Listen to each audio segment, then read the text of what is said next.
লোক আমাকে প্রশ্ন করেছে বাবা মার কথা কতদূর মানতে হবে। এখন তার ব্যাপারটা হলো, সে একজন মুসলিম, আর এক অমুসলিম মেয়ের সাথে তার সম্পর্ক। সেই মেয়েটা এখন মুসলিম হয়েছে। এখন লোকটার মনে হচ্ছে এভাবে প্রেম করাটা ঠিক নয়, এটা ভুল। মেয়েটা মুসলিম হওয়ার পর সে মেয়েটাকে বিয়ে করতে চাইল, কিন্তু তার বাবা মা এটা মানছে না, যে মানুষজন তাহলে কি বলবে, ইত্যাদি ইত্যাদি।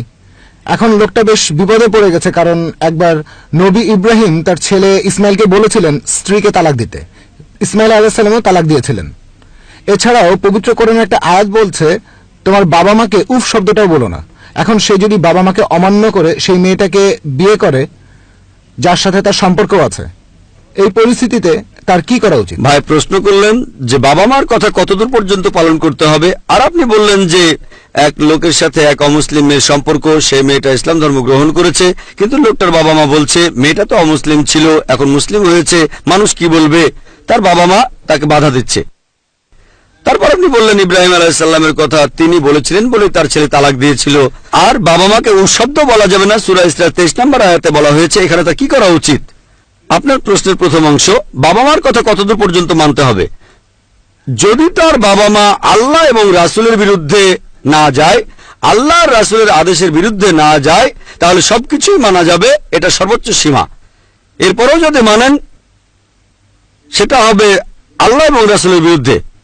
আর আল্লাহ স্পষ্ট বলেছেন পবিত্র কোরআনে, সূরা লুকমানের 14 নম্বর আয়াতে উল্লেখ করা হয়েছে, আমি মানুষকে নির্দেশ দিয়েছি বাবা মার সাথে ভালো আচরণের, ভালো ব্যবহারের। মা অনেক কষ্ট সহ্য করে সন্তানকে গর্ভধারণ করে, তার দুধ ছড়ানো হয় 2 বছর বয়সে, অর্থাৎ তাদের কথা মানতে হবে। তবে এর ঠিক পরের আয়াতেই সূরা লুকমানের 15 নম্বর আয়াতে উল্লেখ আছে, যদি তোমার বাবা মা চেষ্টা করে তুমি যাতে আল্লাহ তাআলার পাশাপাশি অন্য কারো ইবাদত করো, শিরক করতে বলে, তাদের কথা মানবে না, কিন্তু তাদের সাথে সৎভাবে বাস করো।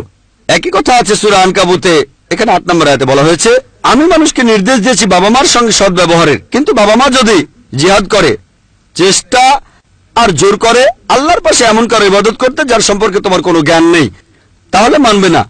যদি বাবা মার কথা আল্লাহ এবং রাসূলের বিরুদ্ধে না যায়, তাহলে 100% মানতে হবে। এটাই হলো সর্বোচ্চ সীমা। এই সীমার উপরে যদি তারা কোনো কিছু মেনে চলতে বলে, তাহলে আপনিও আল্লাহর বিরুদ্ধে যাবেন, যিনি অনেক বড় আপনার বাবা মার চেয়ে। দ্বিতীয় পয়েন্ট, যদি বাবা মা আল্লাহ এবং রাসূলের বিরুদ্ধে না গিয়ে কিছু করতে বলে, সেটা কি মানব? হ্যাঁ, মানলে ভালো। তবে কিছু কথা হয়তো পরোক্ষভাবে বিপক্ষে যাবে। যেমন এখানে আপনি আপনার যে বন্ধুর কথা বললেন, সে মুসলিম, যার সম্পর্ক ছিল এক অমুসলিম মেয়ের সাথে, আর সে মানছে এটা ভুল, ভুল বুঝতে পেরেছে, আলহামদুলিল্লাহ, সে মানছে যে আগে ভুল করেছিলাম, সে অনুতপ্ত হচ্ছে। এখন সেই মেয়ে ইসলাম গ্রহণ করেছে, তবে তার বাবা মা এই সমাজের ভয় পাচ্ছে যে মানুষ কি বলবে, তাই একে বিয়ে করো না। এই 1 নম্বর, সম্পর্ক কতটা গভীর ছিল জানি না।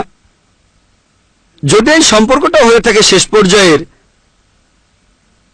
যদি তাদের মধ্যে দৈহিক সম্পর্ক থাকে, আর পবিত্র কোরআন আমাদের বলছে যে তাদের বিয়ে করো না যারা ব্যভিচারী বা ব্যভিচারিণীকে বিয়ে করো না, এটা কোরআন বলছে।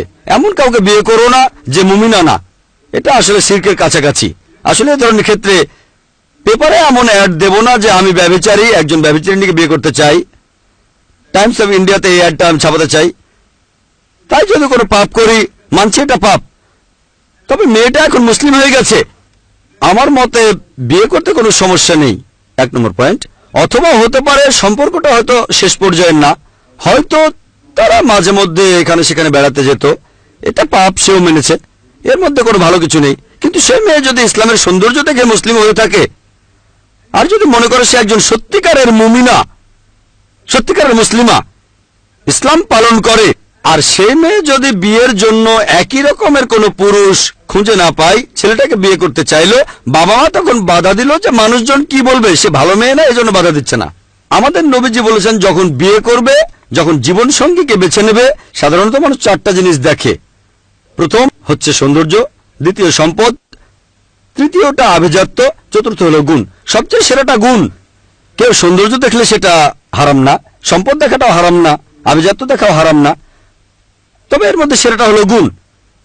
তাহলে ভুল করার পরে এখন যদি সে বুঝতে পারে যে মেয়েটা গুণবতী, আর যদি সে তার বাবা মাকে বোঝাতে পারে যে এতে ইসলামের জন্য ভালো, সে যদি কোরআন আর সুন্নাহ মেনে তার বাবা মাকে বোঝাতে পারে সেটাই ভালো হবে, বাবা মাকে বোঝানোর চেষ্টা করে, তাদের বিরুদ্ধে না গিয়ে সেটাই ভালো হবে। এখানে আসলে সবকিছু পরিস্থিতির উপর নির্ভর করে। এখানে বলা যায় না যে বিয়ে করবেই বা করবেই না। আর নবীর আদেশ নিয়ে যেটা বললেন, নবী ইব্রাহিম তার ছেলেকে বলেছিলেন নবী রাসূলের আদেশ তো মানতেই হবে, কারণ আল্লাহ বলেছেন আতিউল্লাহ ওয়া আতিউর রাসূল। এই যুক্তি এখানে খাটানো যাবে না। নবী নির্দেশ দিয়েছিলেন, কিন্তু প্রসঙ্গটা কি? এখানে প্রসঙ্গটা দেখেন, নবী ইব্রাহিম কেন তালাক দিতে বলেছিলেন সেটা আলাদা ব্যাপার। এখানে কি ঘটনা এক? ঘটনা এক কিনা সেটা গুরুত্বপূর্ণ। তাহলে প্রসঙ্গ ছাড়া বলতে পারবেন না, আর উফ বলবেন না। হ্যাঁ, উফ বলবেন না, তবে বাবা মা যদি আল্লাহ তাআলার বিরুদ্ধে যেতে বলে তখনও উফ বলবেন না। উফ বলবেন না সুন্দরভাবে। এখানে চেঁচামেচি করবেন না, আল্লাহর বিরুদ্ধে যাব না, এটা ভুল। ভালোভাবে আল্লাহকে মানতে হবে, তোমাদেরও মানতে চাই, তবে আল্লাহর আদেশটা সবার আগে, তারপরে তোমরা। এইভাবে উফ বলবেন না, তার মানে এই না যে সবই মানবেন আপনি। উফ মানে বকাঝকা, এটা করবেন না। যতদূর পারেন মেনে চলেন, যদি আল্লাহ এবং রাসূলের বিরুদ্ধে না যায়। আমি কিন্তু বলছি না যে আপনার বন্ধু সে মেয়েকে বিয়ে করা উচিত। আমি পুরো ঘটনা জানি না, খুঁটিনাটি জিনিসগুলো জানি না, একটা জেনারেল উত্তর দিচ্ছি। যদি সে মেয়েটা ইসলাম গ্রহণ করে থাকে শুধু LBWর কারণে, লাভ বিফোর ওয়েডিং, আর এভাবে শুধু নামকাওয়াস্তে মুসলিম হলো, বাবা মা বাধা দিল, ঠিক আছে, আমি বাবা মার পক্ষে। আর এখানে মা বাবা যদি ধার্মিক হয়, ইসলামিক মানসিকতার হয়, তাহলে বলবে না যে মানুষ কি বলবে। বলতে পারে এই মেয়েটা তোমার জন্য ম্যাচ করছে না। তাহলে মানুষ কি বলবে এটা এখানে গুরুত্বপূর্ণ না। মানুষজন বলে ইসলাম ধর্ম ভালো না, তাহলে কি আমি আমার ধর্ম ত্যাগ করে দেব? মানুষ বলে দাড়ি রাখা ভালো না, তাহলে কি আমি দাড়ি কেটে ফেলবো? মানুষ কি বলে সেটা বড় না, আল্লাহ এবং রাসূল যা বলেন সেটাই হচ্ছে বড়। বাবা মা যদি বলে এই মেয়েটা যাকে বিয়ে করতে চাও সে তো অমুসলিম, সে একজন মুশরিক, সেই কাজটা করেছে তোমার জন্য অথবা টাকার জন্য অথবা যে কোনো কারণে হতে পারে, সেটা ইসলামের কারণে না, সে নামকাওয়াস্তে এটা করেছে, বাবা মা এইভাবে নিষেধ করলে ঠিক আছে। লোকটার এমন কারোর কাছে যাওয়া উচিত যিনি এই ব্যাপারে জানেন, আলোচনা করে তারপরে সিদ্ধান্ত নেওয়া উচিত। আশা করি উত্তরটা পেয়েছেন। আর কোনো ভাই প্রশ্ন করবেন? হ্যাঁ ভাই।